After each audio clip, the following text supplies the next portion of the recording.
새누리당이 포스트 유승민 체제 마련에 속도를 내고 있습니다. 오는 14일 새 원내 지도부 선출을 확정하기로 하는 한편 김무성 대표는 내홍 수습에 적극 나서고 있는 모습입니다.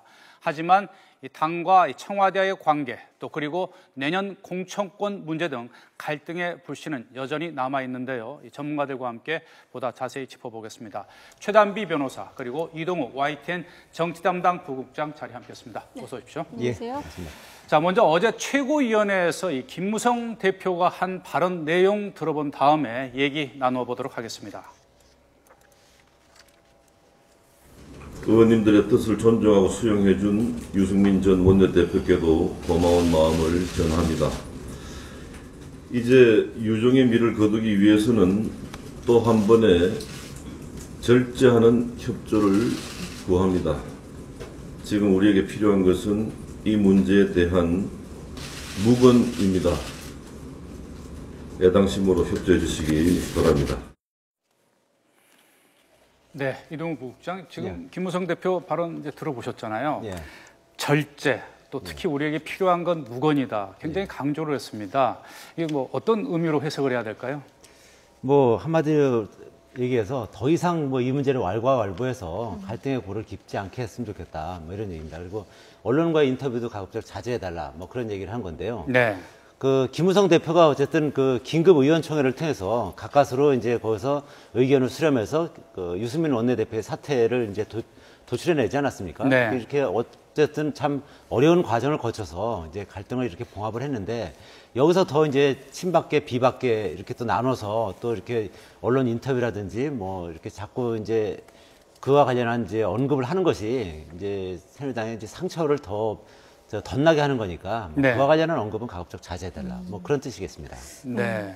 또 김무성 대표가 이 유승민 파동을 거치면서 어떤 당의 대표로서 그동안에 보여줬던 어떤 리더십보다는 조금 위축된 것 아니냐. 그래서 자꾸 이제 좀 인터뷰 자제령까지 내리고 어떻게 보면 이제 그런데 굉장히 신경을 쓰는 것 아니냐 이런 또 얘기도 있어요. 예, 그렇습니다. 이제 김무성 대표가 그동안 이제 상당히 리더십을 잘 발휘하는데 이번 과정에서 좀 오락가락하면서 리더십을 좀 상실한 거 아니냐 뭐 그런 지적도 있습니다. 뭐 예를 들어서 원래 당초 그 6월 25일 날 그 의원총회 할 때는 대통령이 국무회의에서 이제 격정적인 토론을 한 뒤에 거기서는 유승민 원내대표의 그 유임을 사실상 계보 의원들을 통해서 그렇게 결정을 했지 않습니까? 사실상 재심했다가 청와대의 기류가 뭐 심상치 않다 보니까 다시 또 이제 그 입장을 바꿔서 유승민 원내대표 사퇴를 사실상 이제 촉구하는 이제 그런 그 의원총회를 소집을 했고 사실상 계보 의원 등을 통해서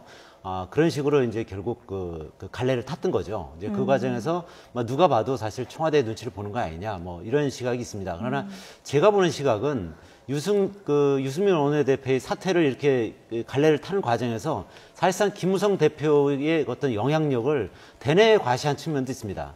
김무성 대표가 입장을 그 변경함으로 인해서 결국은 그 새누리당의 어떤 대세가 기울고 그 방향으로 지금 완전히 이제 다 좀 물꼬를 트고 그런 그 상황을 연출했지 않습니까? 그러니까 김무성 대표가 사실상 새누리당을 확실히 장악하고 있고 새누리당에 지금 대세를 쥐고 있다. 뭐 이런 부분을 대내외에 과시했다. 뭐 그렇게 볼 수도 있겠습니다. 그리고 그뿐만 아니라 이제 청와대와 지금까지 이제 당청 갈등이 있었고 이제 비박계로 분류되지 않습니까? 그 김무성 대표가 뭐 지난 그 MB 정권 때도 박근혜 당시 그 의원의 반대를 무릅쓰고도 원내대표를 강행했었던 거고 세종시 수정안에도 이제 이명박 당시 대통령의 손을 들어줬던 거고요. 그래서 사실 뭐 배신의 정치 얘기도 나오고 그랬었는데 최근에 이런 어떤 일련의 행보를 통해서 박근혜 대통령과의 어느 정도 그 신뢰관계를 좀 회복을 했고 이제 확실히 그 김무성 체제가 확실히 이제 반석에 올라서는 그런 그 기회가 될 수도 있다. 그렇게 볼 수 있겠습니다. 네. 최단비 변호사님은 어떻게 보세요? 앞으로 지금 5월에 이후 중단됐던 고위당정청 회의가 재가동될 것인가가 또 하나의 관심사고 또 하나는 대통령과 뭐 김무성 대표 회동이 추진될 수 있느냐 여부, 성사 여부도 관심인데 어떻게 전망하세요? 당청 관계. 일단 이 유승민 대표가 사퇴함으로써 겉으로 보기에는 당정청 관계가 해빙기에 접어들지 않겠느냐라고 보이고요. 또 청와대에서도 앞으로 원내대표가 선거가 끝나면 뭐 김무성 대표와 회동했지 않겠느냐 이러한 얘기들이 나오고 있습니다. 근데 결과적으로 지금 봤을 때는 어떻게 보면은 청와대에서 원하는 대로 되었기 때문에 해빙기가 될 수 있지 않을까 보이지만 아까 앞에서 잠깐 언급하셨듯이 어차피 지금 관계에서는 이 당청이 왜 이렇게 되었느냐를 봤을 때에는 내년에 총선과 관련된 공천권 문제가 결국은 물밑에 있지 않느냐라는 예상도 있고요. 그리고 결국은 이제 친박과 비박의 또 싸움이 계파 싸움이 기싸움이 있을 수가 있는데 그렇다면 결국은 이제 곧 있는 당직자들의 개편이 있습니다. 사무총장을 비롯해서 그런 개편들에서 어떻게 될 것이냐. 지금 원내대표 같은 경우에는 지금 당장 이렇게 또 충돌하는 것을 막기 위해서 합의 추대회가 나오고는 있지만 이 이후에 당직 개편이 됐을 때는 결과적으로는 공천권에 대해서 큰 영향을 미칠 수 있는 사무총장들과에 대한 그럼 누가 될 것이냐, 친박이 될 것이냐, 비박이 될 것이냐 이런 것들이 앞으로 봤을 때에는 결국 궁극적으로 당청 관계가 지금 예상하듯이 계속 해빙기로 가기는 좀 어렵지 않겠느냐라는 생각이 듭니다. 네, 자, 이동우 기자. 그리고 이제 가장 시급한 게 유승민 전 원내대표 사퇴 이후에 이제 새로운 원내 사령탑을 뽑아야 되는데 오는 14일에 이제 선출하기로 했으니까 이제 뭐 4일밖에 남질 않았습니다. 뭐 합의 추대로 한다, 뭐 경선으로 한다. 뭐 여러 가지 얘기들이 오가고 있는데 지금 분위기는 어떻습니까? 또 어떤 또 후보들이 지금 물망에 오르고 있습니까? 예, 일단 뭐 최고위원회의를 통해서 그 의견을 이렇게 전부 모았다는 겁니다. 가급적 수도권 중진 의원으로 하고 그 계파색이 뚜렷하지 않은 의원들로 했으면 좋겠다. 뭐 그렇게 했을 때 그 가장 그 물망에 오른 사람이 바로 그 원유철 전 정책위 의장입니다. 네. 유승민 원내대표의 이제 파트너였죠. 근데 네. 그 원유철 전 정책위 의장 같은 경우는 그 경기도 평택이 지역구고요. 거기서 4선 의원을 했습니다. 그리고 친이계로 분류되긴 하지만 뭐 전반적으로 저 친박계하고도 비교적 사이가 좋고 원만한 관계를 지금까지 유지해 왔고요. 그리고 정책위 의장을 하면서 나름대로 이제 정책 능력도 상당 부분 과실했다. 뭐 그런 평을 받고 있습니다.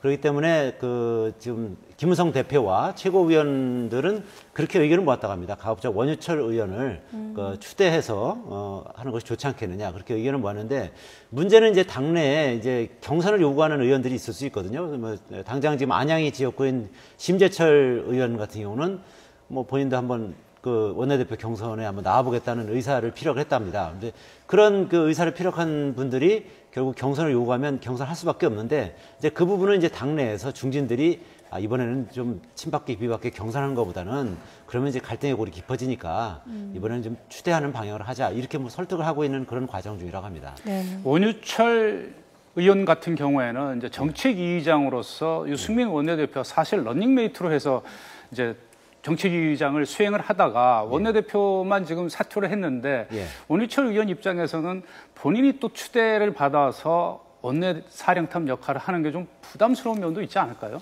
아무래도 이제 그런 측면도 있겠죠. 그 최고위원회의가 이제 이 원유철 정책위의장을 이제 선호하는 것도 어쨌든 유승민 원내대표가 뭐 사실상 쫓겨나다시피 해서 이렇게 나갔기 때문에 그 체제에 대한 어떤 일종의 배려라고 할까요? 네. 그런 측면도 좀 있는 겁니다.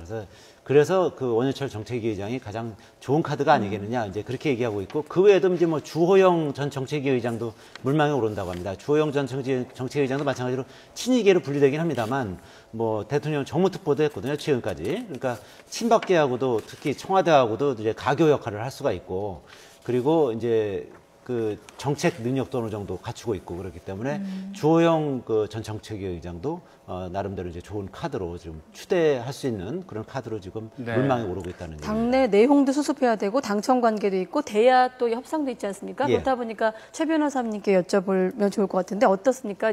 지금 상황에서 뭐 이를테면 비박계 물류되던 유승민 대표가 물러나지 않았습니까? 그러면 차기는 좀 비박계로 그냥 한번 해줘야 되는 게 아닌가 이런 의견들도 있는데 이 상황에서 누가 필요하다고 보세요?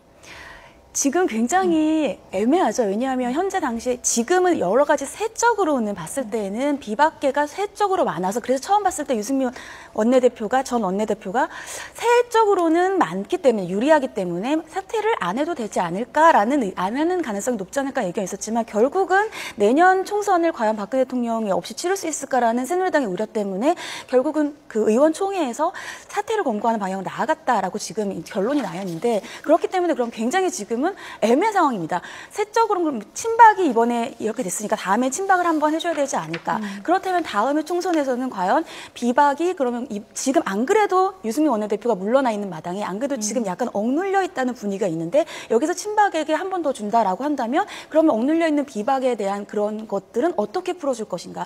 그래서 지금 굉장히 김무성 대표 입장에서는 합의 추대를 하자고 하더라도 그럼 앞으로는 어떻게 구성해야 될 것인가에 대해서 고민이 많아 보입니다. 네, 이 새누리당 빠르게 이 수습에 나서고 있습니다. 하지만 오는 14일에 결정될 이 새로운 원내 사령탑 어떤 방식으로 또 선출을 해야 되는 것인지 또 어떤 후보가 또 원내 사령탑이 될 것인지 지켜봐야 될 것이고 또 이 개파 간의 불신은 아직까지 좀 남아 있는 것 같습니다.